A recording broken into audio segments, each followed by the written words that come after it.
Good afternoon, everyone.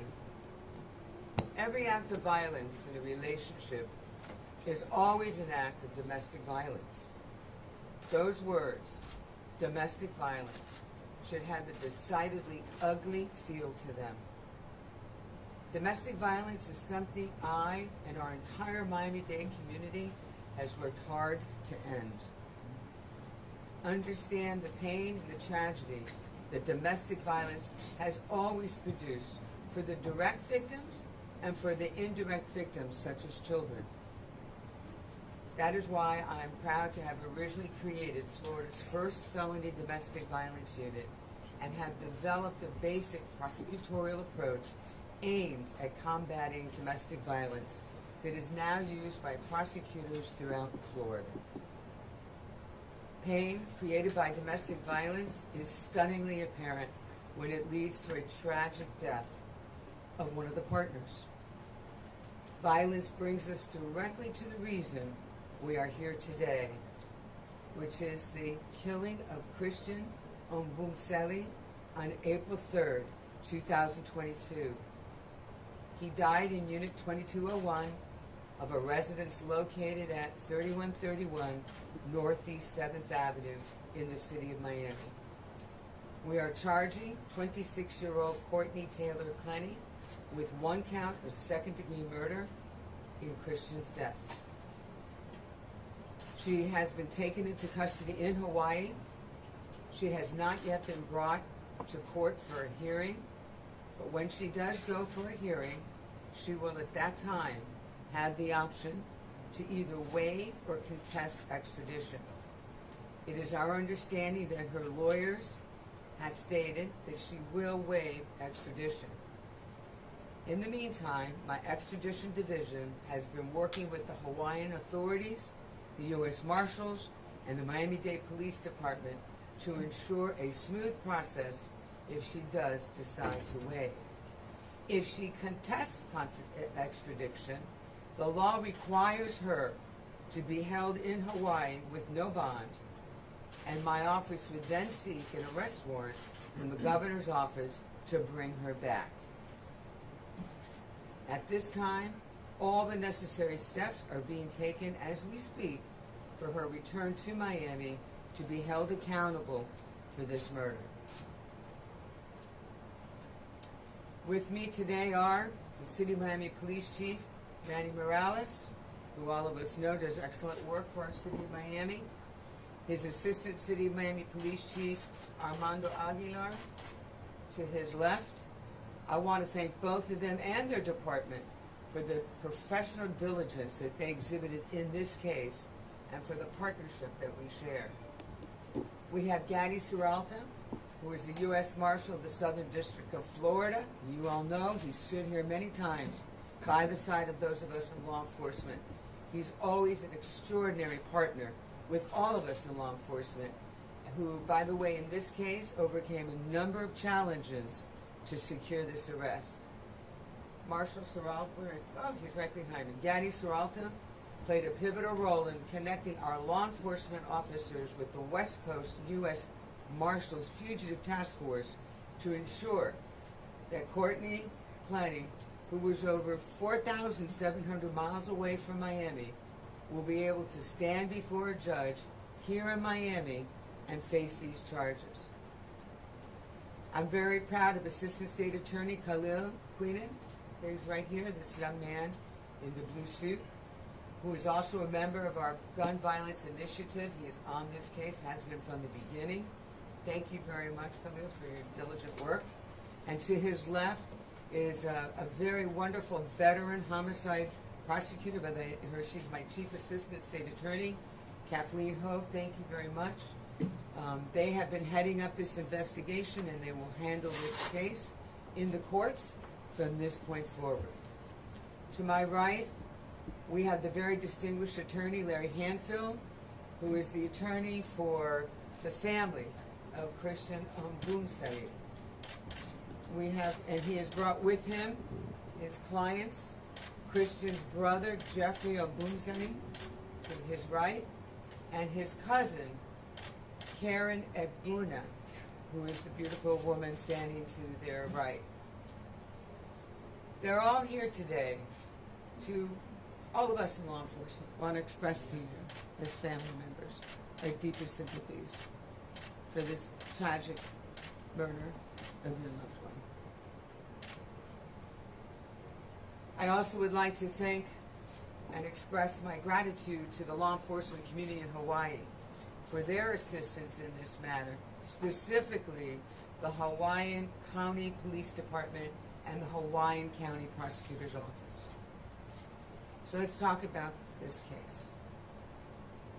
The Chief Medical Examiner of Miami-Dade County determined that Christian's cause of death was a stab to the chest. Christian was stabbed as the knife punctured the subclavian artery in his right chest. If you look over here for just a second to either one of these screens, you will see that a good idea of how large that subclavian artery is within the human heart. The chief medical examiner further determined that the knife entered Christian's chest in a downward angle to the depth of 3 inches. In other words, the medical examiner has indicated that the fatal knife wound which entered Christian's chest was the result of a forceful downward thrust penetrating to the depth of over just 3 inches into that artery you just saw. You'll see there on those screens on either side how deep that 3 inches is. Doesn't sound like a lot, but it was certainly enough to kill him.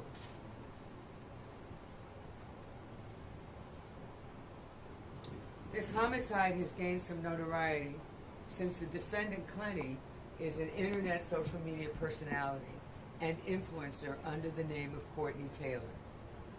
Evidence gathered during the investigation of Christian's death showed that since November of 2020, he and the defendant, Clenney, had been involved in an extremely tempestuous and combative relationship. As an example, it was learned that the security and building staff at the Miami apartment documented many incidents of loud arguments between the couple after they moved into the building in January of 2022. Tenants as far as 2 floors above, in an apartment 2 floors above, were making complaints to security and building management about the noises and the ruckus. This problem had, in fact, had the building management moving toward evicting the couple from the building because of these many noise complaints. From the apartment elevator building, you will see that on February 21st, 2022 incident, a month after the couple moved into the building. So let's play that video if we could now. If you look at either screen, you will now see the video. In their apartment. You can see, you will draw your own conclusion, but it certainly appears that the defendant was aggressively attacking Christian. Such interactions appear to have caused Clenney and Christian to separate at various times in their relationship, including the last week of March 2022, when Clenney expelled Christian from the apartment. This occurred while Clenney's mother, Deborah Clenney, who was in town and staying in the apartment. Defendant Clenney and Christian then rekindled their relationship on Friday, April 1st, 2022, after her mother left to go home to Texas. At that time, Christian moved back into the apartment. Arguments began almost immediately, with police responding to the apartment. Police reported that Clenney appeared intoxicated when she was contacted on the evening of April 1st, 2022. This was 2 days before the homicide. On Sunday, April 3rd, 2022, the day of Christian's death, events started peacefully, with the couple filming themselves with their dogs in the apartment. A key fob for the records showed that Christian left the apartment at 1:15 p.m. and returned about 3 hours later at 4:32 p.m. with sandwiches that he had bought for both of them. So what we've done here now, if you look at the screens, you'll see there a timeline. While you look at it, I'm going to try to go through it because the timing is very important to understand in this case. So at 4:01, Clenney called Christian. Then she goes live on Instagram. And then at 4:33 p.m., she called him again, shortly after posting the video. At 4:33 p.m., Christian walks into the apartment. 10 minutes later, at 4:43 p.m., Clenney called her mother. That call lasted until about 4:49 p.m., just over 6 minutes. At 4:49, Clenney made a second call, almost immediately, to her mother. They spoke until 4:56 p.m., a little over 7 minutes. I think at 4:57 p.m., Clenney calls 911.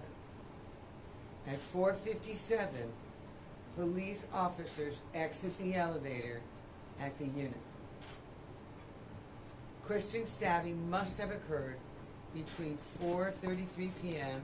when he returned to the apartment with those sandwiches and at 4:57 p.m. when the defendant, Clenney, called 911.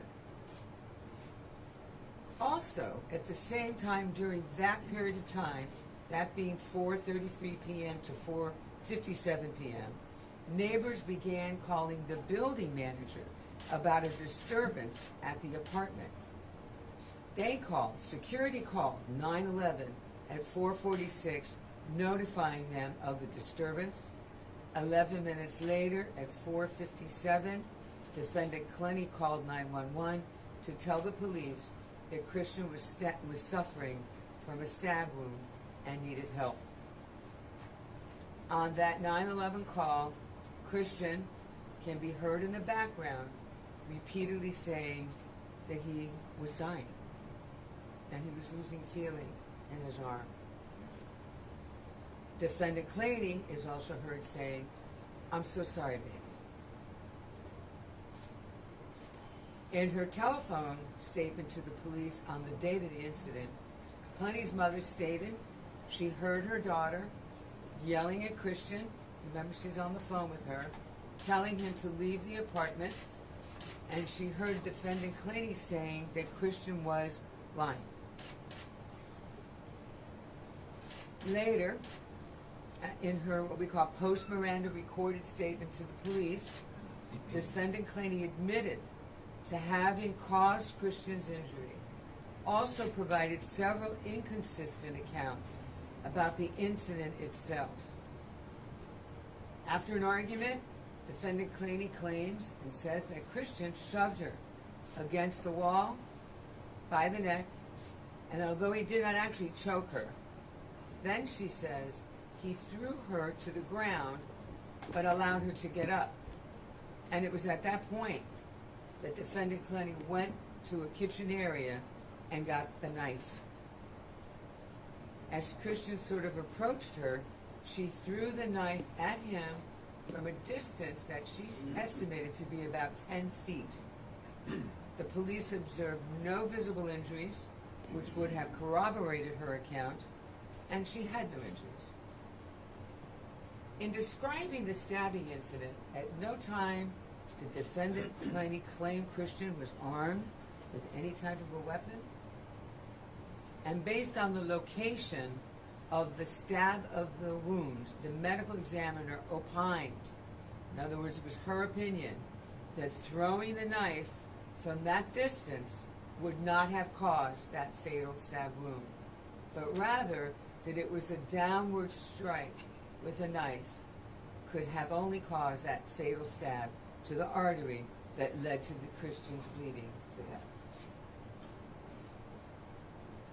The violent and toxic 2-year relationship of Christian Obumseli and Courtney Clenney did not have to end in tragedy with Christian's murder as a victim of domestic violence. Personal relationships should never involve domestic violence. And make no mistake about it, domestic violence is a crime no one should tolerate. Men are often, unfortunately, unwilling to come forward as victims of domestic violence, or of intimate violence, that is sometimes called. The sequence of domestic violence events can be broken, but it takes a first step. That first step needs to be taken. If anyone is caught in a domestic, dangerous, violent situation, please know that there's a strong, huge safety net of resources and shelters in this community that are available. If you are, of course, in an emergency situation, you've got to call 911, but you can also call your state attorney's domestic violence resource line. It's available 24/7, days a week at 305-547-0140. We can and we want to help. If you're in need of shelter or services, you can call Miami-Dade County Coordinated Victims Assistance Center helpline for assistance at 305-285-5900. And you'll see up on their screens, there is a QR code. Any one of you can just, that's watching this, you can just put your phone with the camera app right on that QR code. It will immediately go into a domestic violence resource line for you. So at this time, I'm going to ask our distinguished Chief of Police, Manny Morales, to come and say a few words. Thank you. Thank you, Madam State Attorney. Good afternoon, everyone. This was an extremely difficult investigation, an extremely challenging situation to be in. I want to first give my condolences publicly to the Sully family. And I know it's kind of tough pill to swallow when it takes this length of time to try to bring justice, at least to this chapter of what is going to be a long saga. However, I do have to give credit to the men and women from the homicide unit that diligently worked the case. And I want to remind everybody out there, right, that whether it's domestic or any other type of violence, the Miami Police Department will not stand by on the sidelines. The Miami Police Department will come to the aid of the victims and do everything within our power to get justice for them. And I would be remiss if I didn't thank our partners at the U.S. Marshal Service that brought the defendant into justice. And we'll be here to support every step of the prosecution, and with capable personnel from the State Attorney's Office, we're looking forward to a successful prosecution in this case. Thank you. Thank you so much, Chief. And at this time, we'd ask Larry Hanfield to please say a few words on behalf of the family. Thank you. Thank you very much. On behalf of the Ambaselli family, Jeffrey and Karen, who flew in from Dallas and Houston, Texas, respectively, this is a day that they only hope for. It's very, very sad, and they are dealing with the pain as we speak. But I want to personally thank the State Attorney's Office, Kathy Fernandez-Rundle, who is a tremendous treasure to this town, for once again showing the type of leadership for every citizen for Miami-Dade County, and the leadership of the City of Miami Police Department for their commitment to bringing this day into reality, as well as the U.S. Marshal's Office for bringing to justice the arrest of the defendant. We always believed that with a thorough and fair investigation that this day would come into reality. This is such a relief for the family, but it gives restored hope that even though delayed, justice will still come.